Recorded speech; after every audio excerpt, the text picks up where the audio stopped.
Thank you, Madam Deputy Speaker. I begin today by acknowledging the traditional custodians of the land on which we gather.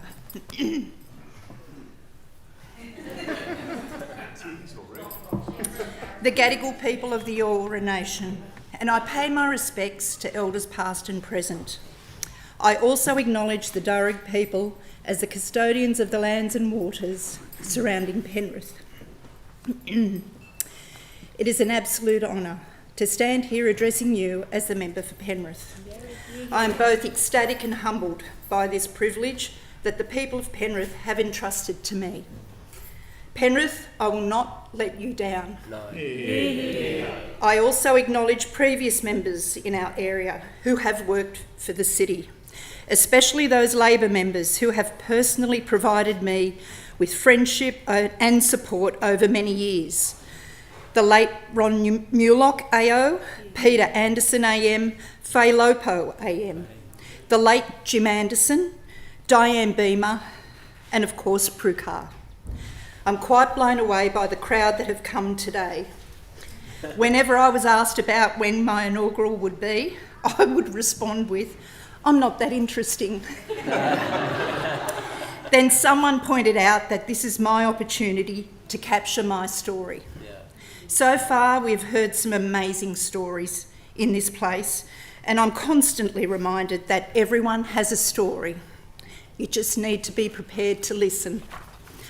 I was born not 5 kilometres from this place on Gadigal land, at the South Sydney Women's Hospital, a place I'd not heard much about, and in writing this I discovered that it was a maternity hospital particularly for poor and unmarried women. It previously had the inauspicious name of the Home of Hope for Friendless and Fallen Women. How ironic. I believe soon after my birth, my parents moved from inner city to the outback town of Darnick, which was on the Ivanhoe to Menindee Road, roughly 880 kilometres from Sydney. Again, from what I ascertain, the move was for my father to work, and he landed on a sheep station, dagging or crutching sheep. So you have an inner city boy working on a sheep station in the middle of what he thought nowhere, newly married with a small baby. What could possibly go wrong, you ask? Within a matter of months, we had returned to inner Sydney to live with my paternal grandmother, and my mother left us soon after, and the marriage was over. My nana was at this time nearing 70. I understand I was around 14 months old. My nana was an amazingly independent woman. She lived in a rented terrace, a 2-up, 2-down house with an outhouse toilet. This was extremely challenging given she had very limited mobility due to a previous accident which had left her with one leg significantly shorter than the other, and she wore a built-up shoe. She couldn't walk around without holding onto the furniture. She rarely left the house and managed to survive on a widow's pension. My father never really recovered from my mother deserting him, as it was then termed, with a small baby. My father had his own demons. He became an alcoholic and certainly had mental health issues. I remember him disappearing for periods of time where he would be away in Broughton House, Callum Park for treatment. I clearly remember having to lay low at the same time so that child welfare were not notified and I would not be removed from my nan and placed into care. While there was not much money around growing up, I lived in what could only be best termed a colourful neighbourhood. I'm sure the authorities called it notorious. We had all the entertainment right there on the street where I lived. We had cricket stumps painted on the walls either side of the road, a corner shop, an SP bookie at the top of the street, a sly grog shop at the bottom of the street, and weekly 2-up games on Saturday afternoon in our back lane. For us local kids, this was not a bad thing, as we earned our pocket money by standing lookout at the lane entrances during 2-up. We were termed cockatoos. We would then go off ice skating at Prince Alfred Park, or a Newtown footy game at Henson Park, or Enmore pitches or swimming pool, depending on the season. However, one of my favourite pastimes was to sit and listen to my nan's stories. I would often plead with her to tell me about the olden days. The only taboo subject was my mother, so I quickly learned not to ask. I'd constantly question Nan about her early life. She described her time seeing her first talking picture and rushed home to tell her ma, who thought she'd gone mad. She told me about her fiancé who never made it home from the First World War and the hardships during the Depression. When I asked about my grandfather, she said very little. From what I gleaned, her marriage was very violent. She explained that my grandfather had returned from the Second World War a different man, quite unrecognisable, and she had to throw him out. Now I wish I had the foresight at the time to write her stories down. I recall the day the story stopped. It was when I asked Nan what a John the Baptist looked like. We were a team, Nan and I. Anyone who has lived in the chaos of a family with addictions will understand. In hindsight, I came to realise that my mother leaving was a blessing in disguise. My grandmother was a formidable, independent woman with a strong sense of social justice, a wicked sense of humour. I couldn't have asked for a better role model, and she certainly shaped the woman and strong feminist I am today. As a child, I remember it coming time to vote and asking Nan what she was doing. Voting, she said. I asked, who do we vote for, Nan? I can still hear her words today. Love, we're workers. We'll always be workers and we'll always vote Labor. Yeah. Only Labor looks after the workers. I've never forgotten it. I bleed Labor. Unfortunately, finishing high school was not an option for me. It was always my biggest regret. Not that I was particularly studious. For me, it was the social interaction. By the time I turned 15, I had to go out and work to contribute to the house. Again, another great life lesson came from my Nan as I headed out the door. First thing you do, Karen, is you join your union. Yes, Nan, I said, and I've remained a member ever since. Due to her declining health, my Nan had to go into aged care. I was then 17, pregnant, and told you don't bring your problems home. So I'm out on my own, but with the support of a lifelong friend, Cher, who has now passed. I amazingly make it as a single mum. On the upside, for the first time, I finally had an inside loo. Fast forward a few years, and a work colleague was trying to set me up on a blind date. It was then I had the most fortunate day of my life, and I met my husband Brendan at the Auburn Soccer Club.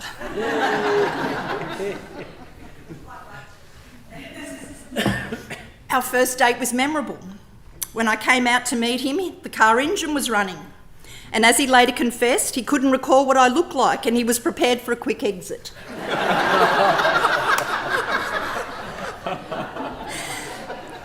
For me, my reluctance was the fact that he drove a panel van. We went for a Chinese meal in Parramatta. We went to the Roxy for a movie, and 17 months later, after meeting, we married. We became an instant family. Brendan, I love you immeasurably. I know I don't tell you enough. Well, now it's on the public record.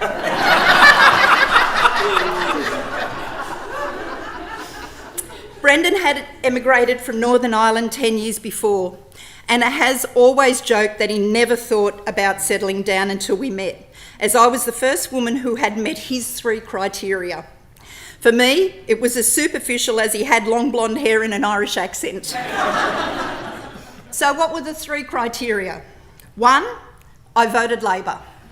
2, I was Catholic. 3, I barracked for Western Sydney Magpies. I haven't been game enough to ask if they were ranked. Now, I need to digress here and state for the record, I'm a Mad Panthers supporter. For the longest time, my family wouldn't let me support the Panthers, as they said I was a jinx because every team I barracked for disappeared. I grew up supporting Newtown Jets. They go. I then moved out to Lidcombe and was supporting the Magpies, and they merged with the Tigers. Not the same. Sorry, Pete. I thought I should support our team, our local team, but my family pleaded with me, "Mum, no. Why don't you go for the Manly Sea Eagles?" Or the Broncos. Brendan has always been my rock, my biggest supporter and cheerleader. If I ever introduced him as my partner, he would retort, "Yes, and she's my first wife." Well, first wife of almost 42 amazing years and counting.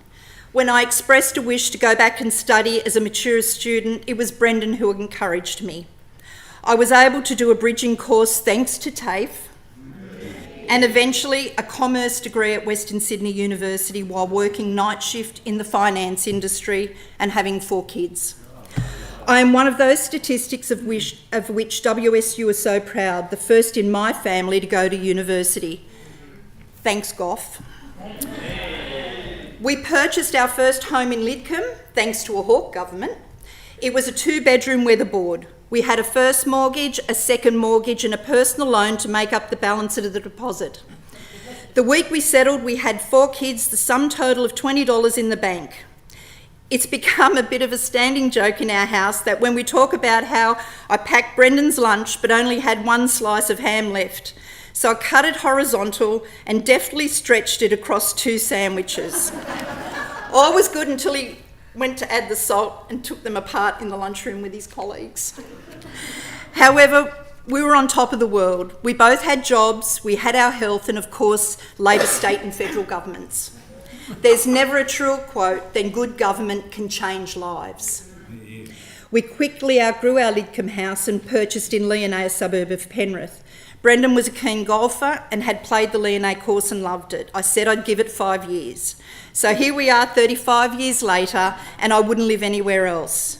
We quickly put down deep roots in our community and even owned and operated our own small local business. When I say we, it's the royal we, as my involvement was the name on the mortgage.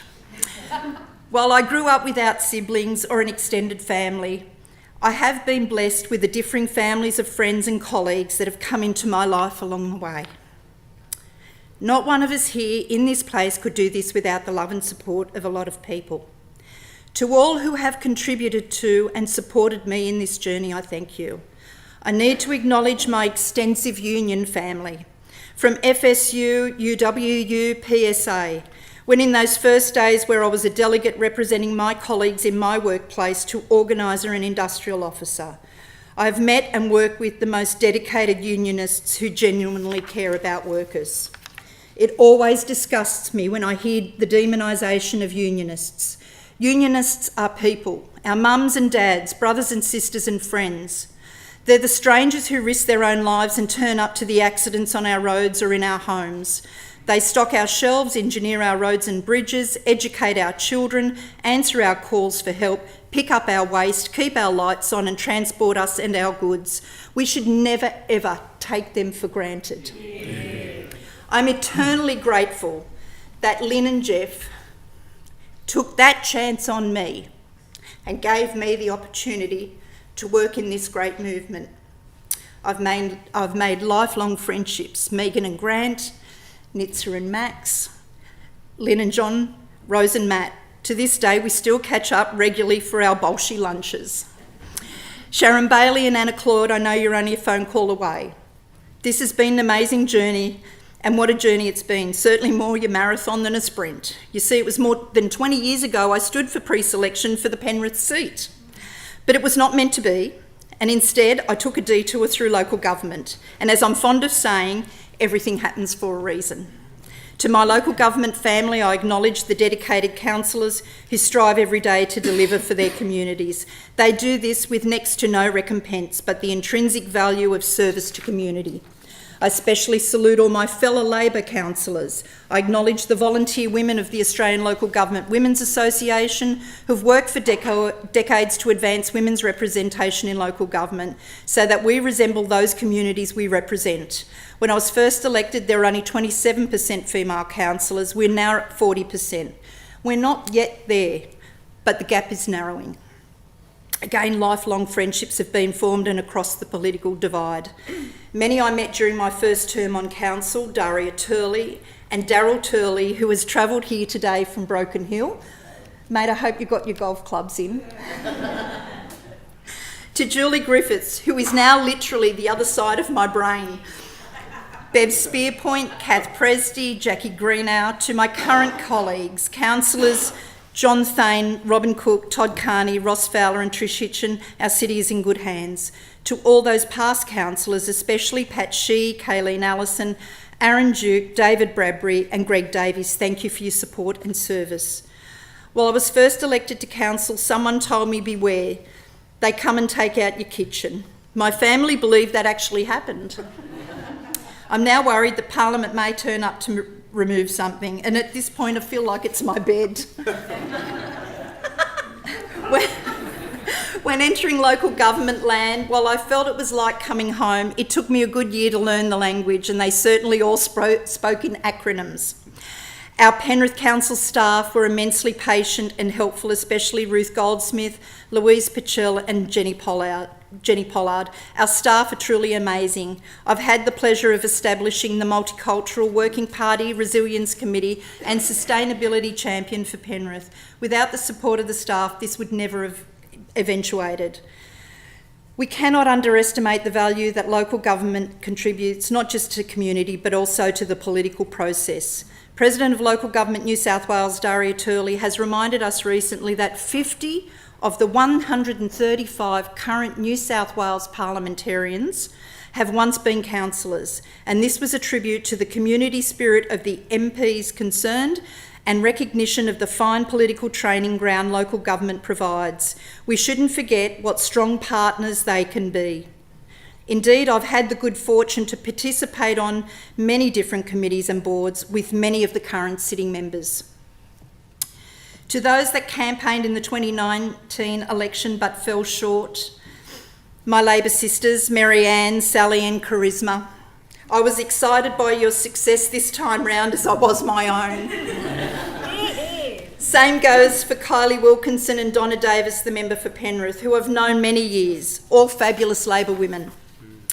To Nathan Hegarty, Judith Hannon, Michael Regan, who I've had the pleasure of working with through local government. You pulled off the unthinkable, well done. I need to especially acknowledge Helen Westwood, who I also met in my first term on council, another strongly principled, integrity-ridden Labor feminist. She was Mayor of Bankstown at the time. I thank you, Helen, for your friendship, your leadership and giving me the opportunity to work with you when you were elected to the other place. Those 8 years working in the Legislative Council were invaluable. It was with immense pride when I was twice elected Mayor and Deputy Mayor of Penrith City. My two mayoral terms were only for a short years apart, but vastly different in experiences. During 2021, half our LGA was put into hard lockdown, while the other half were not. It was an exceedingly difficult time for our community as anger and confusion was rife. It was impossible to explain how this was not political. I worked with many of the Western and Southwestern Sydney mayors to fight these inequities. Madam Deputy Speaker, I think I'm going to need an extension. The member seeks an extension of time. Is it granted? Yes. Thank you. To my Labor family, my Emu Plains branch members and all our local members who have supported me through 5 council elections and 2 state campaigns, a simple thank you is not enough. Young Labor Flying Squad and especially Western Sydney Young Labor, thank you. It's impossible to list all our Red Army. Many of you are here today. My good friends, Lorraine Fordham, Robin and Pete Cook, Julian Phil Plimmer, Michael Reeves, the campaign dynamos of Liam Rankin, George Simon, Dom Offner, Bob Nanva, Mark Moray, Todd Pinkerton, Emma Hogan, Joel, Paul Mills, Jam Cal, got it in there, Sam Tabiri, Julian Gonzalez, Rob Horn, Linda Everingham, Brent Hogan, Rochelle Morwood, Sarah Yilmaz, Nicole Duffy, Pauline Goymer, and all those I have not named. Many volunteers are not party members but believed in our agenda, like Jeff Zieber. To the fabulous women of Emily's list, I thank you. To those who hung in there after a gruelling 2019 campaign, when we came all so close. To those who immediately started pressing me to stand again, you know who you are, Tony Gannon. Thank you. All those committed volunteers from the Nurses and Midwives Association, Fiona, Chris, Georgia, the teachers, community workers and union members, AMWU, RTBU, ASU, Professionals Australia, ETU, PSA, USU, who turned out in their thousands to support a fresh start. You're all awesome. That goes for all the many members in this place and the other place who came out in support over 2 state campaigns and many, many months, door knocking, stations, street stalls and pre-poll. I'm also passionate about superannuation, so I acknowledge my super family at Active. I can almost hear an audible groan whenever I mention super. It's a source of eternal frustration for me that women retire with so much less than their male colleagues and certainly don't engage enough on the subject. I acknowledge the patience and wisdom of Craig Peat, Gordon Brock, Declan Clausen, Nathan Hegarty and Greg McLean, also dedicated to the members. I believe the true power of Penrith is in its people, its ideas, innovation, its collaboration, its commitment. It has a country town heart with a vibrant city vision. While we have come far, there's still much more to be done to connect our many suburbs, covering 75 square kilometres, working with all levels of government to deliver our major projects like Western Sydney Airport and the Aerotropolis. It is also imperative that we deliver our social infrastructure, our nurses, allied health workers and educators. To re-elevate our teaching profession to one that is attractive and respected. I believe we've already started making headway in that area. If you can't even acknowledge there is a problem, then how do you fix it? Labor, acknowledge it. We do not underestimate the huge task before us, but I'm confident in the government that our Labor government can, I'm confident in the commitment that our Labor government can deliver.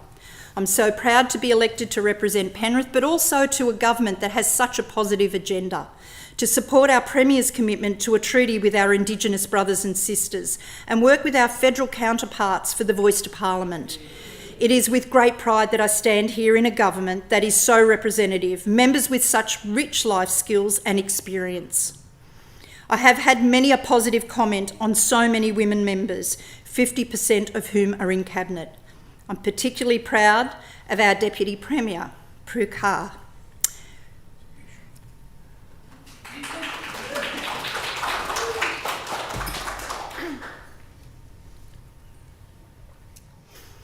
Who I've known for many, many years. I won't mention Kinder. I don't think I could be any prouder of her unless my name was Anne or Noel Guillaume. I'm under absolutely no illusion that if it wasn't for the unfailing support and advocacy of Prue Carr, I wouldn't be standing here today. Thank you. Prue, I've said I will always have your back. And I can now say that literally, given my seat allocation in this place.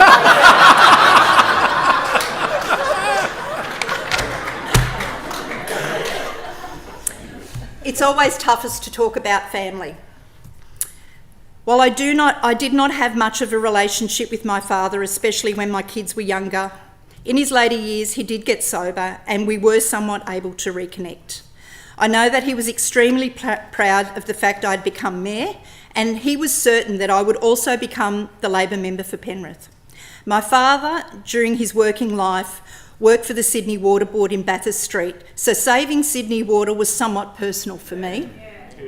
Unfortunately, my father passed during the 2019 campaign, just 8 weeks before election day. I'm sure he and Nan would have front row pews today watching. I cannot find the words eloquent enough to thank my family. Our extended Irish family in Belfast and England, they have been a cheer squad from afar, thank you. To our wonderful children and their partners, Megan, Gareth, Connor, Brett, Kaiser and Danny, who have not a political bone in their bodies, but nonetheless stood on polling booths, election after election in support. I know you have endured a lot, but have stuck by me anyway. I love you all heaps. To our grandkids, Liam, Judd and Talia, Finn, Tig, Braden and Georgia, you will all light up our life. There is a message in my story, and here I want to speak particularly to women. It does take hard work, perseverance and determination, but if a barefoot, snotty-nosed kid from the back streets of inner Sydney can win the prize seat of Penrith against all the odds to stand here in the oldest parliament of Australia, then anything is possible.